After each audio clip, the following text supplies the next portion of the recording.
নমস্কার, কে কোথায় আছেন তাড়াতাড়ি চলে আসুন। আমি কবিতা চ্যাটার্জি নতুন একটা রেসিপি নিয়ে চলে এসেছি। কড়াইশুঁটিকে সবাই চেনে। আজকের রেসিপি কড়াইশুঁটি দিয়ে মুখে লেগে থাকার মতো একটা তরকারি বানাবার চেষ্টা করছি। একটা অনুরোধ করছি, স্কিপ না করে পুরোটা ভিডিও দেখার। এবার রান্নার দিকে চলি।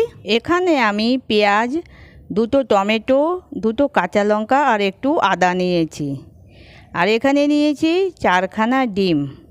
আপনারা সাথে থাকুন, দেখতে থাকুন আমি ডিম দিয়ে কি করব। প্রথমে কড়াইশুঁটিকে একটা মিক্সার জারে আমি নিয়ে নেব। এই যে সবগুলি কড়াইশুঁটি দিয়ে দিয়েছি। এখন দেব দুটো কাঁচা লঙ্কা। এই যে দুটো কাঁচা লঙ্কা দিয়েছি। এখন এক টুকরো আদা। এইগুলিকে এখন একসাথে পেস্ট করে নেব। এই দেখুন, একদম মিহি করে পেস্ট তৈরি করিনি, একটু খড়খড়ে আছে। এখন এই মিক্সিংটাকে নিয়ে নিচ্ছি একটা বাউলে। এত সুন্দর একটা এই খাবারটা তৈরি হবে, মুখে লেগে থাকবে। সবাই বাড়িতে জিজ্ঞেস করবে রেসিপিটা কি। ঠিক আছে, এখন দিচ্ছি পেঁয়াজ কুচো। কুচো পেঁয়াজ দিয়ে দিয়েছি। এখন এই যে দুটো ডিম নিয়েছি, এখন একটা একটা করে ডিম ফাটিয়ে দিয়ে দেব। এই যে একটা দিয়েছি আর এই যে দ্বিতীয় ডিম দিয়ে দিলাম। তারপরে দেখুন কি দিচ্ছি, বেসন। 1 চামচ বেসন দিয়েছি আর আন্দাজ করে অল্প একটু হলুদ দিয়েছি আর লবণ। এখন ভালো করে সবগুলি উপকরণকে একসাথে মিশিয়ে দেব। মিশানোটা খুব ভালো করে করতে হবে।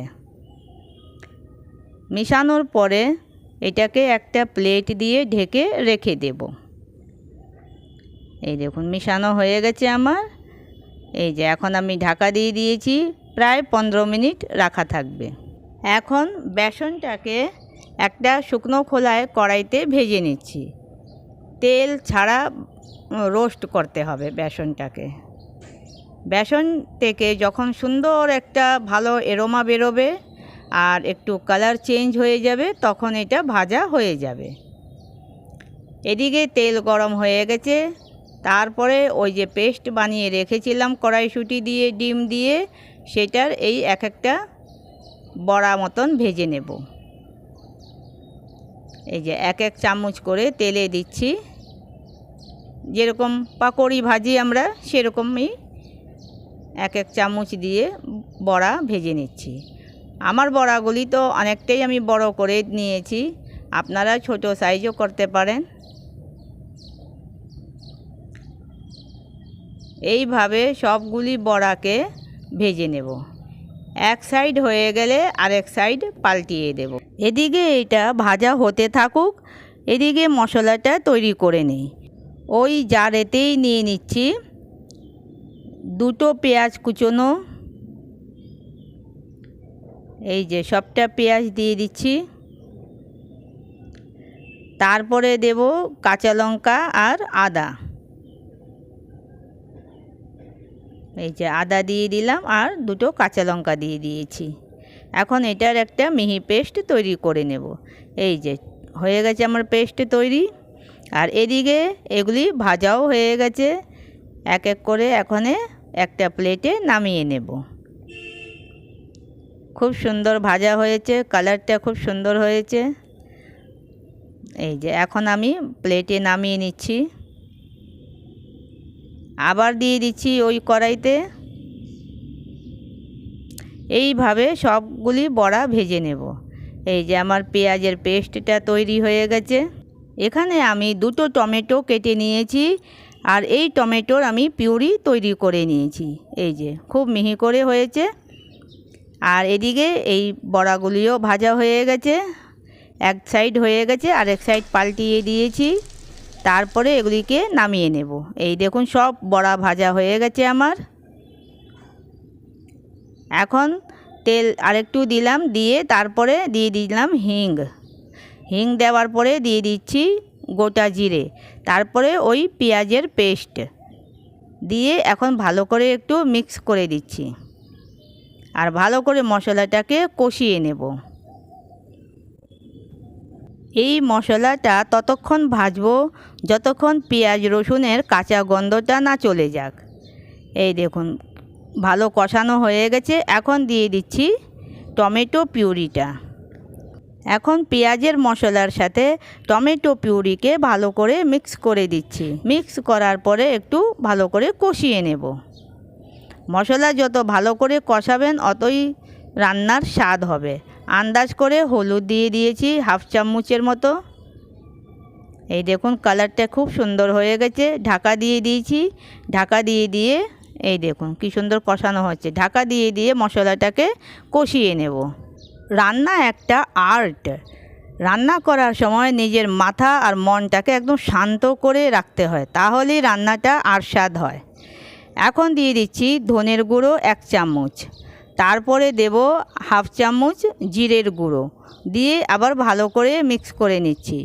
আর এটা শুকনো হয়ে গেছে, তার জন্য প্রায় 1 চামচের মতন জল দিয়ে দিয়েছি। জল দিয়ে ভালো করে কষিয়ে নেব।